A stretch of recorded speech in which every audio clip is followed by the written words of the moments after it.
राधे राधे. आज नवरात्रीतली तिसरी माळ आहे, म्हणजे चंद्रघंटा, म्हणून मी चंद्रकोर लावली.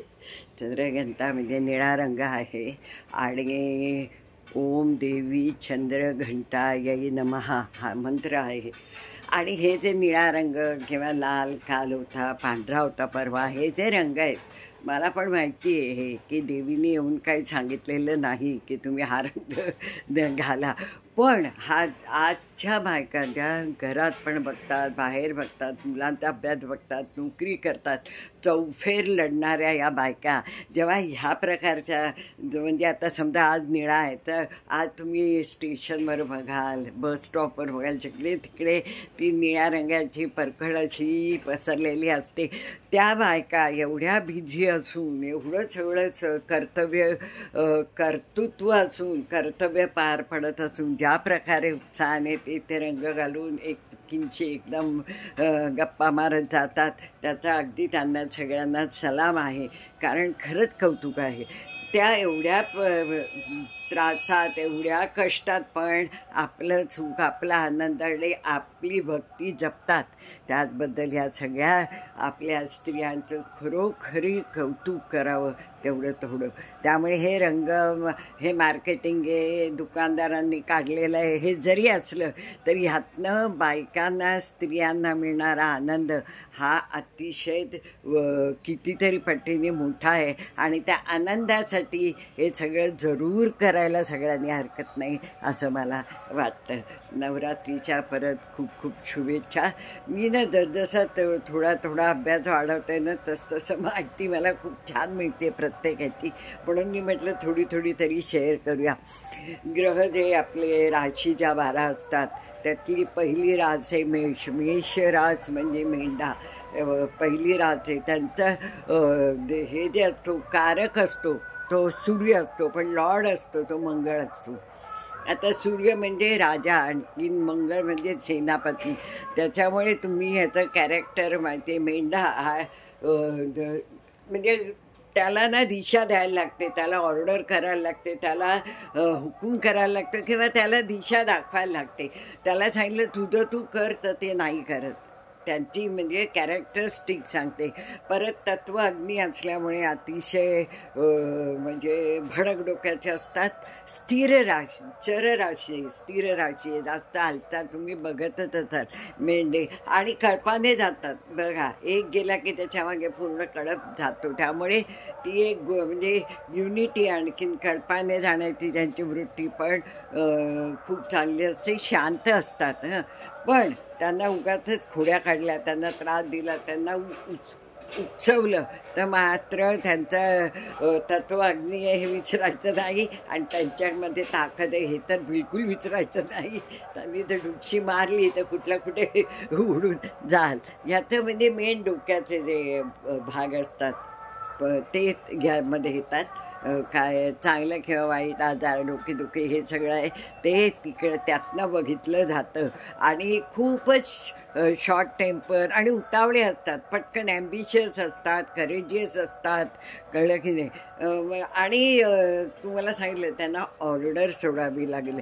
मेहनत, ताकद, कॉन्सन्ट्रेशन ह्याच्याबद्दल सवालच नाही. फक्त डायरेक्शन कोणीतरी लागतो वर, मग तो कोणी असेल, घरचा मुख्य असेल, ऑफिसमधला मॅनेजर असेल किंवा आणि कोणी, पण त्यांना वरून ऑर्डर दिली की ते खूपच छान कार्य करतात.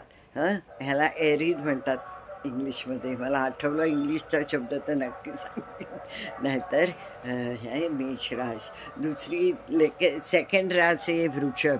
वृषभाचा लॉर्ड असतो शुक्र आणि त्याचा कारक असतो गुरु.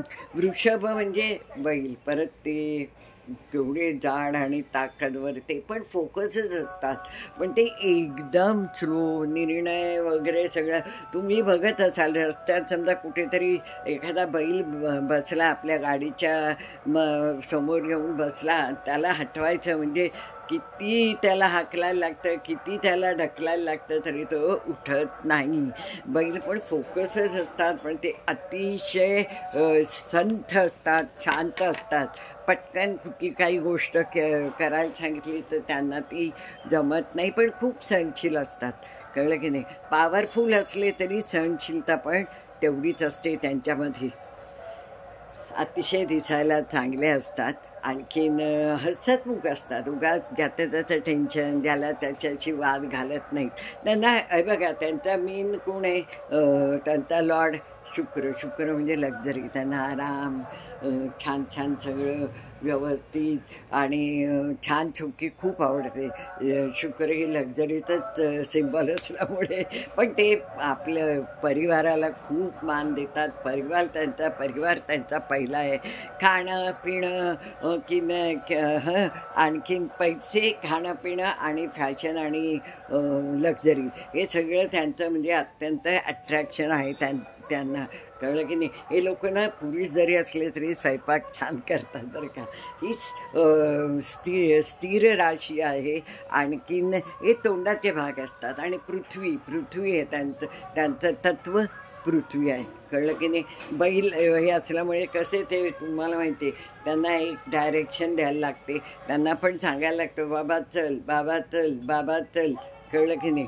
स्वयंपाक हे लोक छान करतात. आणि तुम्हाला माहिती आहे का, म्हणजे मी जे वाचलं ते सांगते. मी पण काय फार मोठी ज्ञानी नाही, पण ही वृषभ राज कृष्णाची रास आहे. त्यामुळे तुम्हाला वृषभ राशीचं वर्णन करायचं असेल तर कृष्णाचं वर्णन करा. तो कसा होता, त्याचे गुण कसे होते, तो कसा खोडकर होता, तो त्यांना परिवार किती आवडायचा, आणि आपल्या फॅमिलीसाठी, आपल्या मित्रांसाठी काहीही करायला तो कसा तयार. जे आपल्यावर प्रेम करतात त्यांना 10 पटीने देण्याची ह्या लोकांची वृत्ती असते. ते काम हळूहळू करतात, पण जेव्हा कामाला सुरुवात करतात तेव्हा ते अत्यंत परफेक्शनिस्ट असल्यामुळे काम अतिशय व्यवस्थितच करतात. फायनान्स त्यांचा तो पक्का असतो. ते असे वेडेवाकडा खर्च अजिबात करत नाहीत. आणि स्टेबिलिटी त्यांना आवडते. धरसोड वृत्ती आवडत नाही. शांत असतात.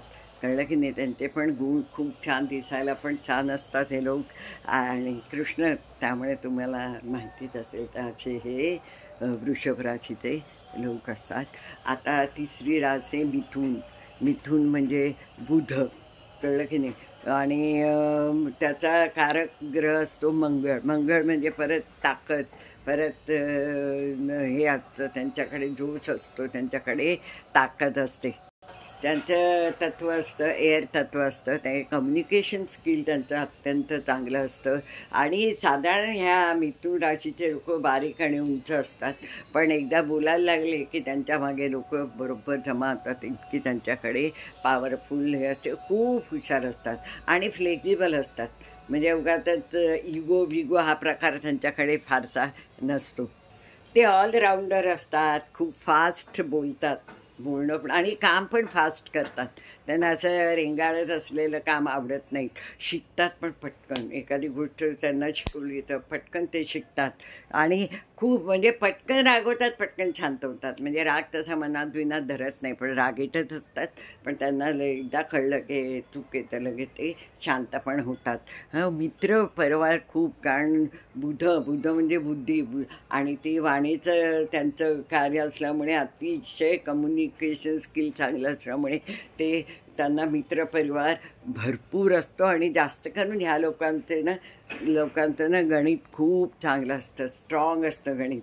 तर मी म्हणजे आता मी विचार करते की असे तीन राशी घेईन. थोडी जास्त माहिती मिळते. आपण कसे आहोत हे याच्याशी तुम्ही रिलेट करू शकता. आणि बहुधा होतं ते, म्हणजे मी माझ्या राशीवरनं अनुभव घेतला की आपल्याला पडतं. येस, यातले सगळे 100% नसतं. कारण जेव्हा आपण एखाद्याचं भविष्य बघतो तर नुसतंच नुसतं नाही, त्यातले नक्षत्र असतात, ते जे ग्रह असतात ते त्यांच्या डिग्र्या बघायला लागतात.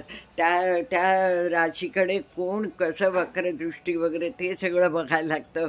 कोणाची दृष्टी तिथे कशी आहे त्याच्याने सुद्धा सगळं थोडं बदलतं. तर असंच म्हणजे भविष्य जर असेल तर त्याच्यात अनेक गोष्ट तुम्हाला बघायला लागते.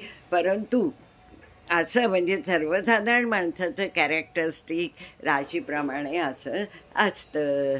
तर राधे राधे.